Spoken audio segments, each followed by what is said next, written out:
am sharing a trade which I feel has great risk to reward potential, and that is the PGM trade.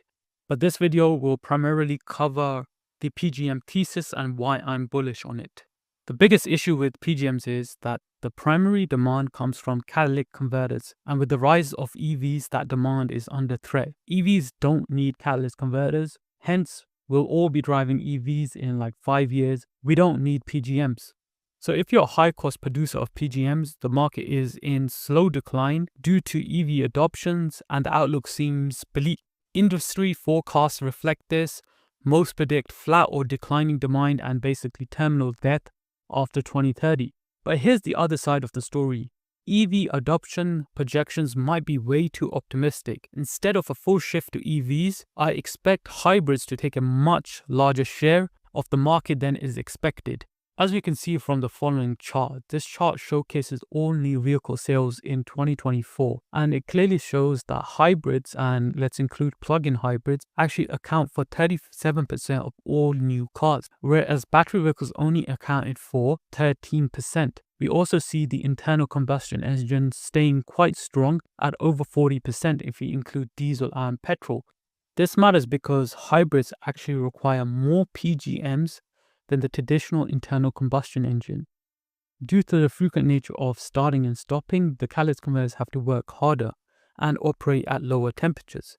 As a result, hybrids actually use 10 to 15% more palladium than a standard gasoline car.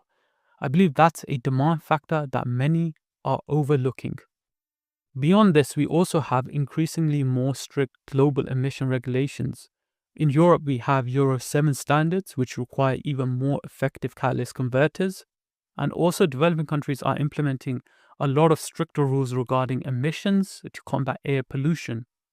All of this factors into needing more palladium and PGMs to create better and more effective catalyst converters.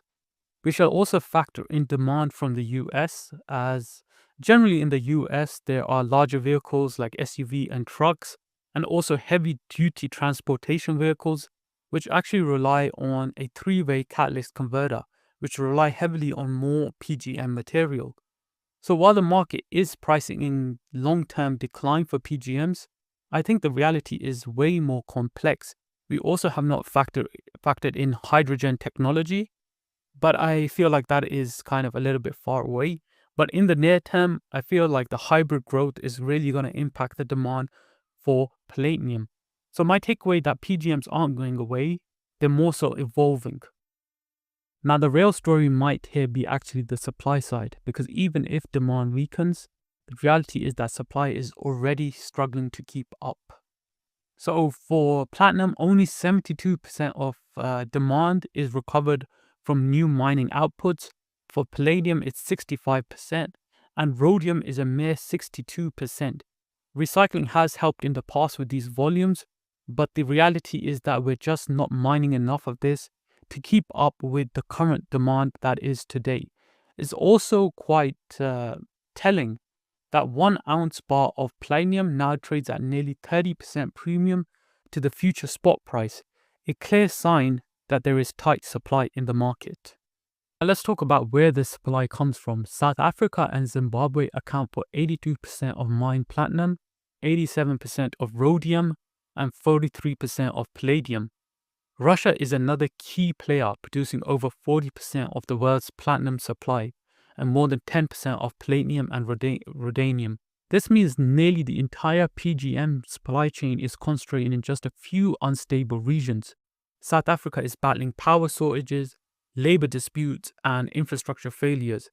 Russia is already facing sanctions and further restrictions on its metal exports. It's also very telling that Russia has been selling very cheap PGMs onto the market to help fund their war efforts. So what's the takeaway here? The supply chain for PGMs is fragile. Demand is resilient, and deficits are already here. We are not mining enough of this stuff. If anything causes further supply disruptions, price could move extremely quickly to the upside. And I believe this market is a lot tighter than people realize, and is definitely a lot fragile given the unstable regions where this stuff comes from.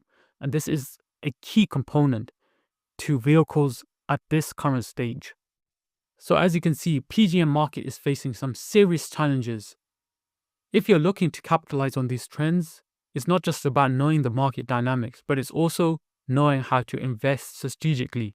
I've personally done the research, analyzed the trends, and identified specific stocks that stand out to benefit the most from the ongoing PGM supply and demand shift. But I'm not sharing these stock selection here. To get access to my full picks, you can follow me in my Substack.